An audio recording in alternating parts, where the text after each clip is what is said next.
지난 10월 초 제작진은 치명적인 독성을 갖고 있는 장수말벌을 찾기 위해 양봉업자들을 따라 나섰습니다. 여기네. 바로 여기네. 저 날라왔다. 단단한 갑옷과 독침으로 무장한 장수말벌들은 사나운 공격성을 드러내기 시작합니다. 쑥과 소나무를 태운 연기는 성난 꿀벌을 진정시키는 안정제 역할을 하지만 장수말벌들에겐 통하지 않습니다. 조금 더 빼고 훈련하고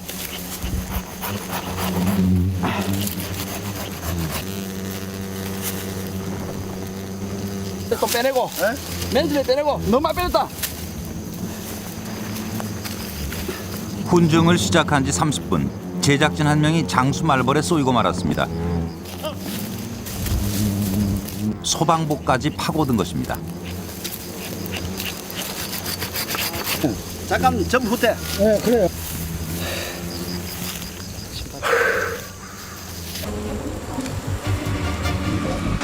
가을이면 장수말벌은 더 많은 단백질과 꿀을 얻기 위해 꿀벌집을 습격합니다.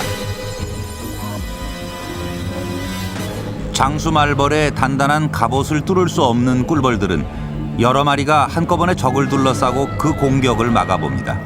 그러나 역부족. 꿀벌들의 끈질긴 공격에도 장수말벌은 끄떡도 없습니다. 그러나 수백 마리의 꿀벌들만 피해를 입었습니다.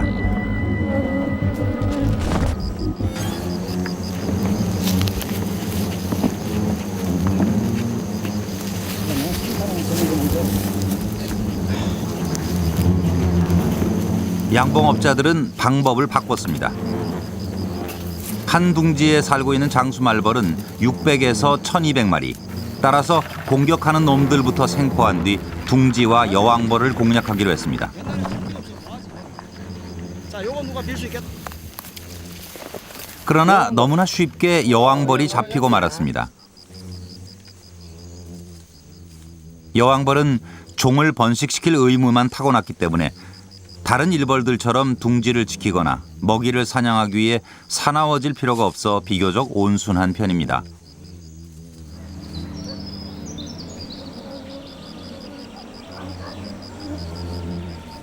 흔히 꿀벌들이 꿀을 찾는 건 꿀을 따기 위해서라고만 생각하기 쉽지만 벌은 꿀을 따는 동시에 식물의 표피와 잎에서 수액도 얻습니다. 때로는 버드나무와 느릅나무의 수액을 빨아먹기도 합니다. 집을 만들거나 수리할 때 이용하는 프로폴리스를 만들기 위해서입니다. 나무의 진에서 전부 다 꿀벌들 채취해가지고 오는 거예요. 그리고 씹어서 멀침하고 섞어서 식물들이 상처가 나면은 자기들도 보호해야 되잖아요. 그래서 수액을 내는 거죠. 진을. 그러니까 꿀벌들은 그것이 살균 효과가 있다는 걸 아는 거죠. 꿀벌은 집에 프로폴리스를 발라 병균이나 바이러스로부터 스스로를 보호하고 여왕벌이 산란할 땐 산란 장소를 소독하는 재료로 사용하기도 합니다.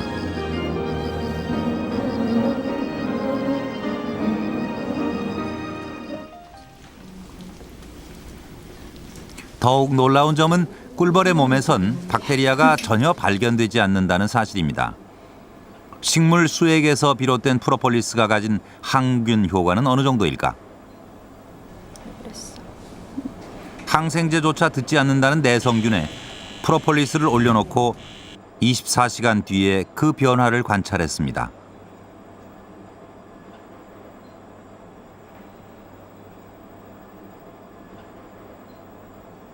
그 결과 프로폴리스 주변으로 세균이 녹은 듯 사라진 것을 확인할 수 있었습니다. 프로폴리스가 세균을 죽이는 도구로 작용한 것입니다. 균이라는 거는 스스로가 번식을 하기 위해서 자기와 똑같은 균을 자꾸 만들어내는 복제 과정을 거치게 됩니다. 균 자체를 직접 죽인다기보다도 항균 활성 억제라는 말을 쓰는데 바로 균 자체가 스스로가 복제하고 또 똑같은 걸 만들어내는 과정을 반복해가는 과정을 못하게 만드는 것이 바로 이 프로폴리스가 가지고 있는 항균 능력입니다. 지구상에 존재하는 식물의 절반 이상이 서식하는 아마존은 독초 역시 다양한 식물 독의 보고입니다. 얼마 전부터는 원시적으로만 여겨졌던 아마존 인디오들의 식물학적 지식 역시 주목받고 있습니다. 아마존 상류에 위치한 페루의 인디오 마을에 살고 있는 엘로이사 엔살라스 씨 역시 어머니에게 배운 지식을 아직까지도 유용하게 사용합니다. 이 잎은 진이겨서 물에 적신 상태로 피부에 붙이면 화상 치료에도 효과가 있다고요. 얼마나 좋다고요. 어디 보자. 이것도 머리 아플 때 쓰는 건데 효과가 좀 달라요. 물을 묻혀서 머리에 바르는 건 똑같은데 두통뿐 아니라 해열제로도 쓴답니다.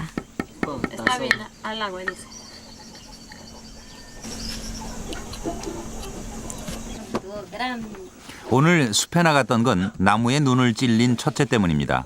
이 경우 아치오테 잎을 빻아 물에 담가 사용하는데 세균 감염이나 출혈에 효과가 있다고 알려져 있습니다. 한편 숲에서 돌아온 둘째는 한참 동안 바바스코 줄기를 두드리더니 개울로 향합니다. 대체 하얀 식물 즙액으로 무엇을 하려는 것일까?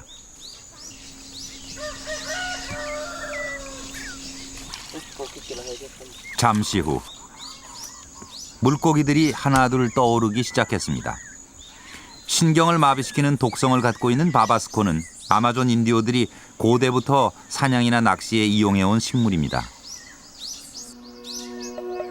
더욱 놀라운 점은 최근 서구 선진국들이 아치오테나 바바스코를 주목하고 있다는 사실입니다.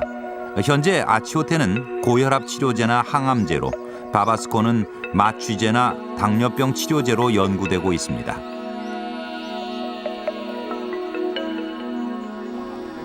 지난 몇십 년간 서구의 제약회사들은 아마존 인디오들이 가진 지식으로 많은 약을 개발했습니다. 그 대표가 바로 쿠라레로 인디오들이 독화살을 만드는 원료입니다. 이건 사냥을 할 때 많이 쓰는 독입니다. 독화살을 만들기 위해 화살촉에 발라서 사용을 하는데 원숭이 같은 커다란 동물들을 산채로 잡을 때 아주 유용합니다. 하지만 독성이 매우 강하기 때문에 아이들 손이 닿지 않도록 늘 단단히 밀봉해서 저 구석에 숨겨두고 있습니다. 부족마다 쿠라레를 만드는 재료와 방법에는 차이가 있지만 쿠라린이라는 성분은 인체 내에서 대개 비슷한 작용을 합니다. 쿠라린은 근육의 움직임을 둔화시키거나 정지시키는 일종의 근육 독입니다. 근육이 정상적으로 움직이기 위해선 신경세포에서 보내는 아세틸콜린이 근육세포에 있는 수용체와 결합해야 하지만 쿠라린은 자신이 마치 아세틸콜린인 양 수용체의 대신부터 화학적 신호를 차단함으로써 근육을 마비시킵니다.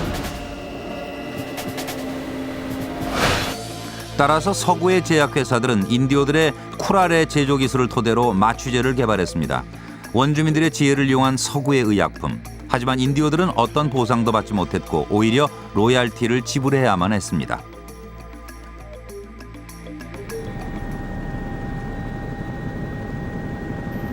개발의 손길이 거의 닿지 않은 케냐 마사이마라 평원엔 식물의 독에 얽힌 신비로운 이야기들이 많습니다. 코끼리들은 원래 저쪽에 더 많아요. 아마 지금은 거기 있는 걸 다 먹어서 이쪽으로 넘어오는 길일 거예요. 코끼리들이 찾는 건 마사이어로 올킬레냐이라고 불리는 식물로 암컷들은 임신을 하면 수십 킬로미터를 이동해서까지 이 식물을 찾아 먹는 것으로 알려져 있습니다.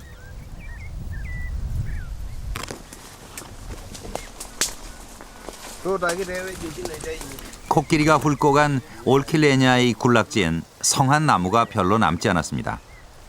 뿌리 부위를 공격당했기 때문입니다.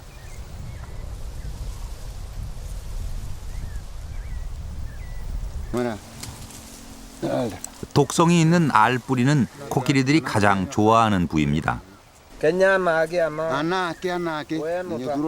나무들이 왜 이렇게 된 거죠?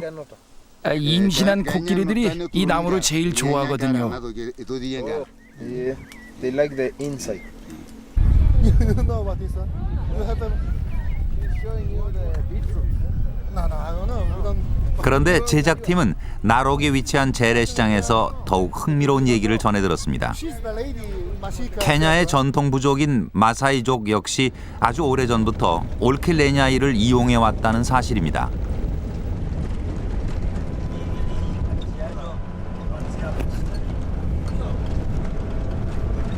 마사이마라 평원에 위치한 루이보티 지역. 이곳에서 전통 방식 그대로 살아가고 있는 마사이족 여인들은 올킬레냐이에 대해서도 코끼리에 대해서도 아주 잘 알고 있었습니다. 이게 바로 내가 찾던 거라오. 코끼리들이 먹는 거랑 같은 거야. 부대자루가 어디 있지? 우리 딸한테 좀 가져다 줘야지. 와치라 씨는 코끼리들과 마찬가지로 임신한 딸을 위해 올킬레냐이가 필요하다고 했습니다. 올킬레냐이엔 태아와 산모의 건강을 돕고 분만 시 통증을 줄여주는 성분이 들어있다는 것입니다.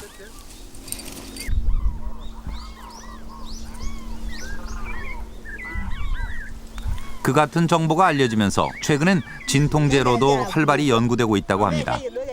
할머니에게서 어머니로, 어머니로부터 다시 딸에게 전해진 오랜 경험적 지식이 가진 힘입니다.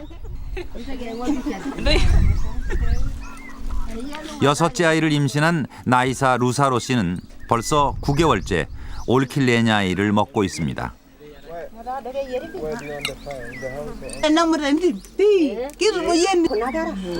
그러나 코끼리들과 달리 이곳 여인들은 껍질을 벗긴 후 물을 넣고 한참을 달여 마신다고 합니다. 독성이 강해서 자칫하면 구토나 어지럼증 같은 증세를 일으킬 수도 있기 때문입니다.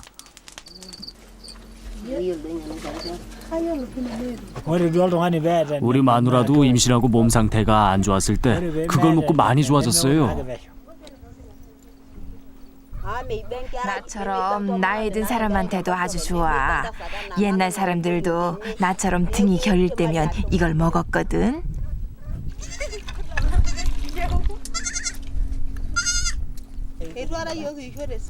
지금까지 5아이를 낳았지만 병원에 간 적은 한 번도 없었어요. 임신하고 한 달 후부터 시작해서 9달 동안 이걸 먹으면 애를 낳고 나서도 아주 건강해요. 우리 조상들 역시 오래전부터 식물의 독이 갖는 다양한 효과를 일상에서 활용해 왔습니다. 첫눈이 내릴 때까지 처녀 손톱을 붉게 물들였던 봉선화의 경우 양서 파충류들이 싫어하는 특유의 냄새를 갖습니다. 따라서 조상들은 집 주변에 이를 심어 유해동물의 접근을 막았던 것입니다.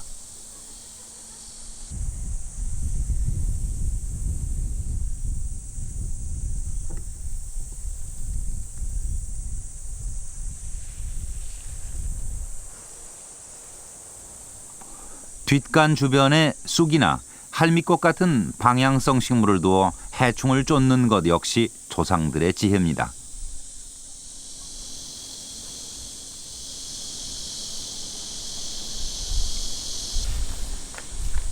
어머니들은 된장에 구덕이라도 쓸까 장독대에도 식물의 독을 이용했습니다. 특히 어패류로 만드는 음식이 많았던 제주 사람들은 예로부터 기온이 높아질 즈음이면 젓갈이며 짠지 항아리 위에 삼수레기, 표준어로 환삼덩굴이라는 풀을 덮어 벌레가 꼬이는 걸 막아왔다고 합니다.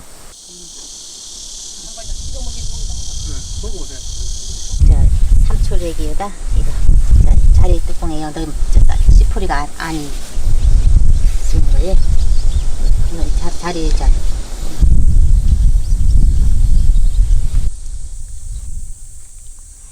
환삼덩굴은 길가 어디에서나 볼 수 있는 흔한 식물입니다. 하지만 잡초 한 폭이 허투루 보지 않았던 조상들은 이를 천연 방충제로 활용하는 지혜를 갖고 있었습니다. 이곳에선 어쩌면 들과 산에 널린 모든 게 약인지도 모르겠습니다. 이거. 이거 뭐 싸할 거 싼데 오니 이거 많이 냄새가 고약해 구리대 나무라고도 불리는 누리장 나무는 제주 사람들이 오래전부터 이용해온 진통제입니다. 뜨거운 물에 살짝 데쳐 멍이 들거나 통증이 있는 부위에 붙여두면 마치 파스를 붙인 듯 붓기가 가라앉고 시원해지기 때문입니다.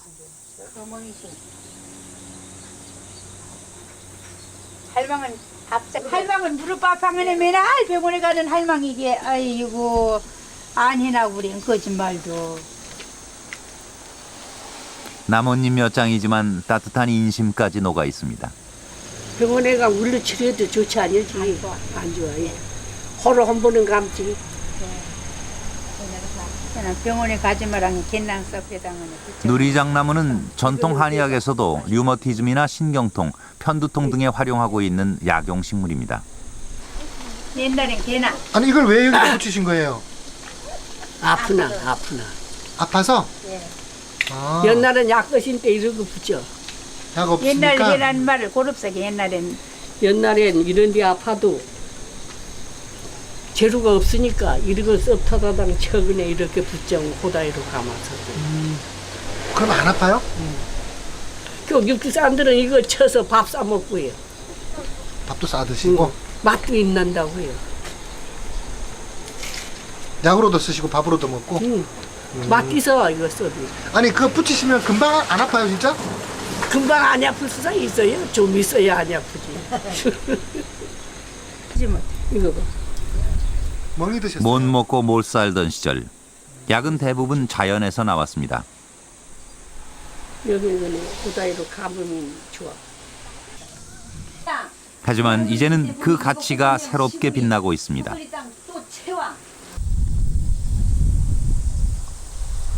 제주도에서 문화유산 해설사로 일하고 있는 송심자 씨는 관광객들을 안내할 때 제일 먼저 소개하는 게 있습니다.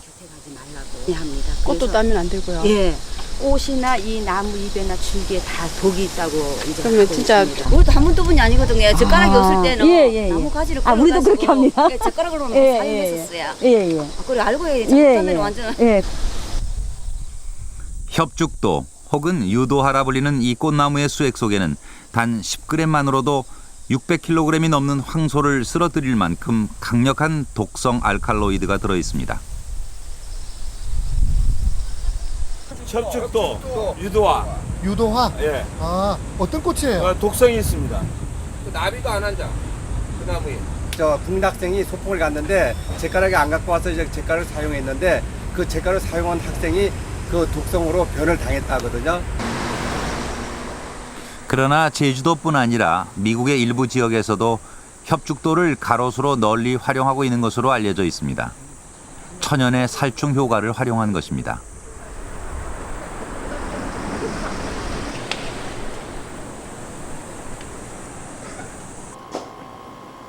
협죽도의 독성은 학술적으로 중요한 연구 대상입니다. 수십 가지의 독소를 함유한 만큼 신약을 개발할 수 있는 폭이 넓은 식물이기 때문입니다. 그렇다면 협죽도는 어떤 작용을 하는 것일까?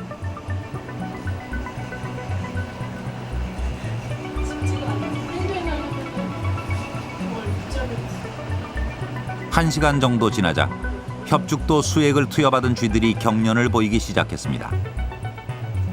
협죽도 속에 들어있는 알칼로이드가 중추신경을 마비시키고 심장 박동을 불규칙하게 만들고 있다는 신호입니다. 결국 3시간 뒤 협죽도 수액을 투여받은 쥐들은 모두 죽었습니다. 하지만 이 속엔 동전의 양면 같은 독의 가능성이 담겨져 있습니다. 이러한 독들은 아주 종류도 다양해서 현재 그중에 상당수는 약품으로서의 개발 대상으로서 간주되고 있고요. 또한 본 협죽도의 올리엔두린은 몇 가지 암세포의 증식을 억제하는 그런 효과를 갖는 것도 현재 밝혀지고 있습니다.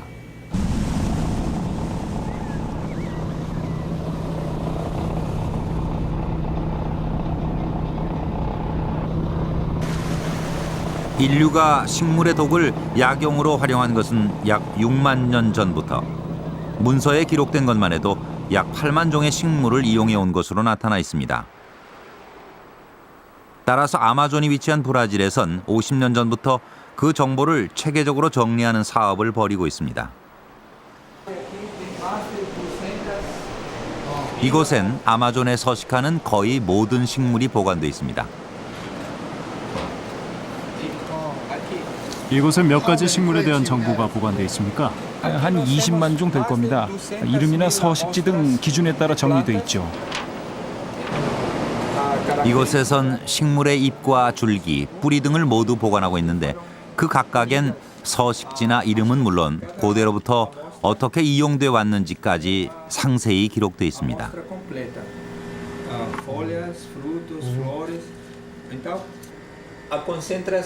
독의 농도가 진하면 죽을 확률이 높습니다. 하지만 예로부터 맹독은 병 치료에 많이 쓰였어요. 암 치료가 대표적이죠. 지금 우리가 연구하고 있는 몇몇 독초들은 전립선 암이나 유방암, 자궁암 등의 효과적인 것으로 밝혀져서 1, 2년 후에 약으로 시판될 예정입니다. 예.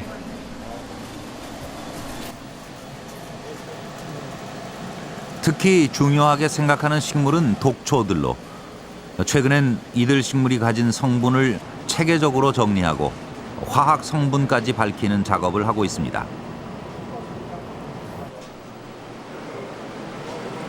앞으로 서구 사회에 자신들이 가진 정보를 뺏기지 않기 위해서입니다.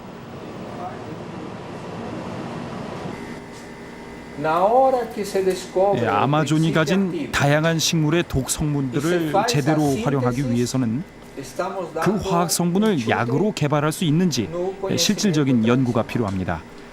어떤 식물인지는 도서관에서 쉽게 찾을 수가 있고 해외로 유출되기도 쉽습니다.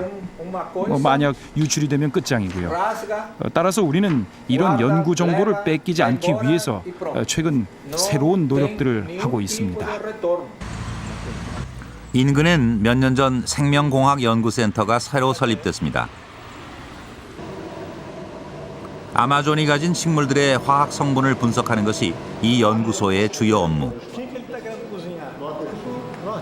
하지만 이곳 연구자들 누구도 식물의 이름에 대해 아는 사람은 없었습니다.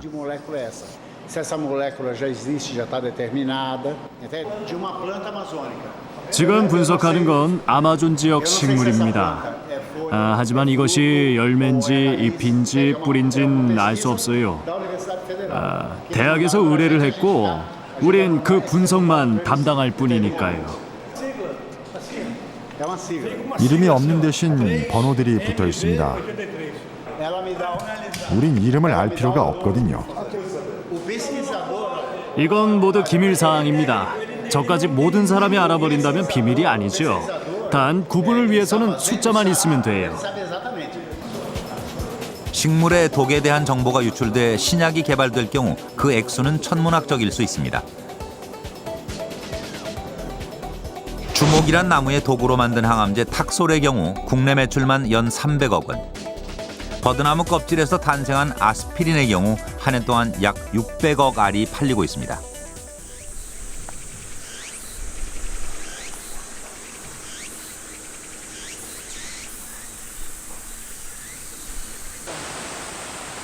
좁지만 산이 많은 우리 국토엔 약 4,000종 이상의 식물이 자생하고 있습니다. 이는 비슷한 넓이를 가진 영국에 비해 약 2배 정도 많은 숫자입니다. 진통제, 마취제, 그리고 막혀있는 미세한 혈관들을 뚫어주는 작용이 있고, 이제 뭐 기침 치료약으로 쓰기도 하고, 그 한의학에서 굉장히 중요한 약품이죠.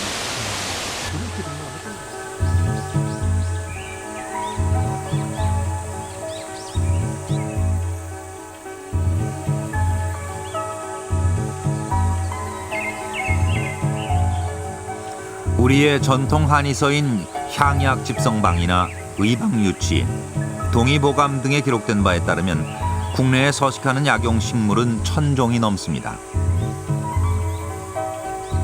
결국 신약을 개발할 수 있는 가능성의 폭도 그만큼 크다는 얘기입니다.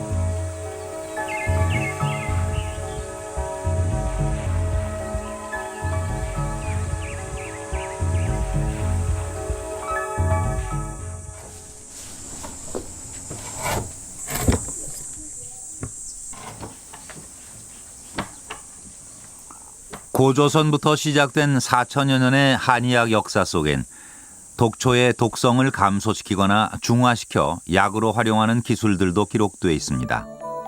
그 근본이 되는 것은 중국의 고대 의서인 황제내경에서 비롯된 군신좌사의 원리로 독성이 강한 약을 군, 즉 주약으로 쓰되 주약의 독성분을 제어할 수 있는 좌를 곁들여 약을 조화롭게 만드는 방법입니다.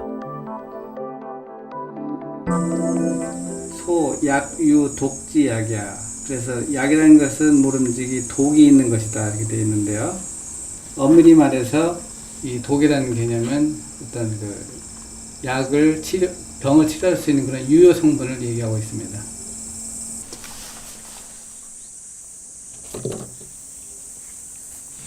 특히 약재를 가공하는 법제 과정엔 식물의 독성은 낮추면서 약효는 높이는 다양한 지혜가 숨어 있습니다.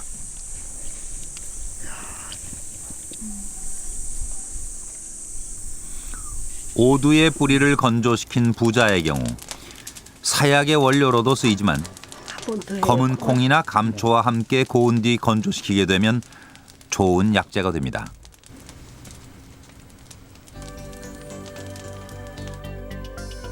여기에 약성을 강화시키는 인삼과 건강을 곁들입니다.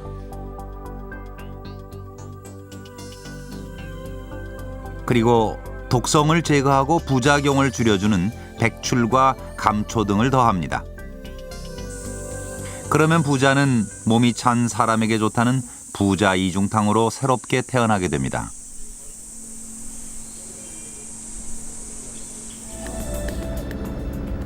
중국의 경우 이미 100여 건 이상의 신약 승인 신청을 내어놓은 것으로 알려져 있습니다. 그러나 국내의 제약회사들은 아직 도전장을 내밀지 못하고 있습니다.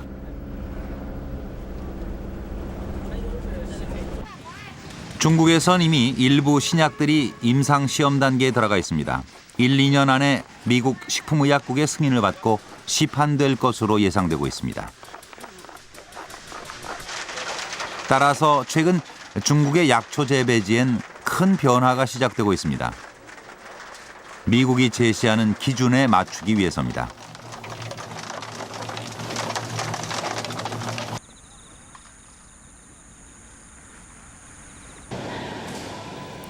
유럽과 미국 등지에 천여 종의 약초를 수출하고 있는 후차오 중약회사 역시 최근 들어 모든 시설을 현대화, 개량화하고 있습니다. GNP라는 중국의 약재 관리 규정을 통과하기 위해서인데 GNP의 경우 미국만큼이나 까다로운 조건으로 약재 생산 과정을 관리 감독하는 규정입니다.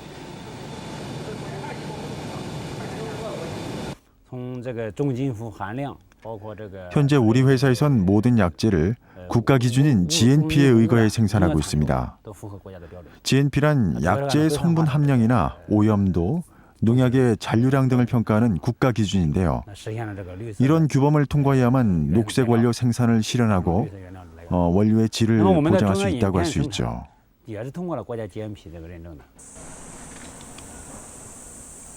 중국 정부는 중국 전역에서 가장 다양한 식물이 자란다는 운남성에 식물만 연구하는 특별 연구소도 설립해 적극 지원하고 있습니다.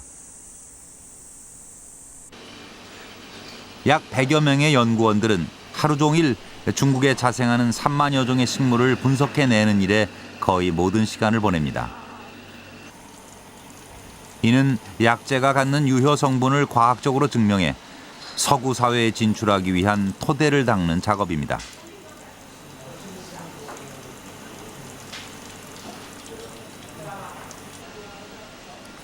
요즘은 특히 900여 종의 독초가 갖는 성분을 분석하고 연구하는 데 집중하고 있습니다.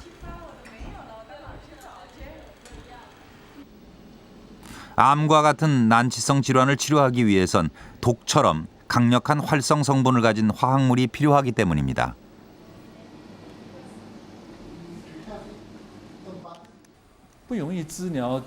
흔히 치료하기 어렵다고 생각되는 난치성 질병들을 치료하는데 독이 더 유용할 거라고 생각됩니다. 만약 제가 어떤 환자를 치료할 때 인체에 해가 적은, 즉 독성이 약한 약으로 치료할 수 있다면 물론 그렇게 하겠죠. 하지만 그것이 불가능할 때 저는 강한 독을 이용해서 약을 만들었을 것입니다. 독성이 크다는 건 그만큼 강한 효과를 낼 수도 있다는 말이 되니까요.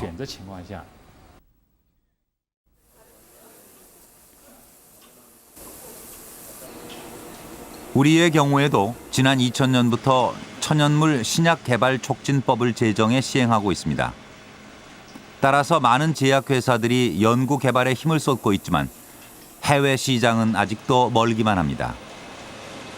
외국에 등록되기 위해서는 소위 말해서 ICH 가이드라는 게 있어가지고 거기에 부합하는 EU나 미국 같은 데 부합하는 그런 모든 항목의 실험을 해야 되기 때문에 그 실험을 진행하기 위해서는 막대한 연구비의 투자와 연구개발 기간이 소요되기 때문에 아직은 국내 시장 위주의 제품 개발이 이루어졌다는 것입니다.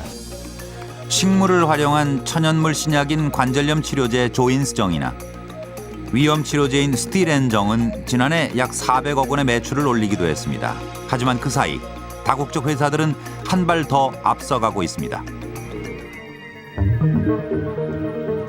한의학 4,000년의 유구한 역사 속엔 자연의 독을 약으로 이용한 조상들의 살아있는 경험과 지혜가 담겨져 있습니다.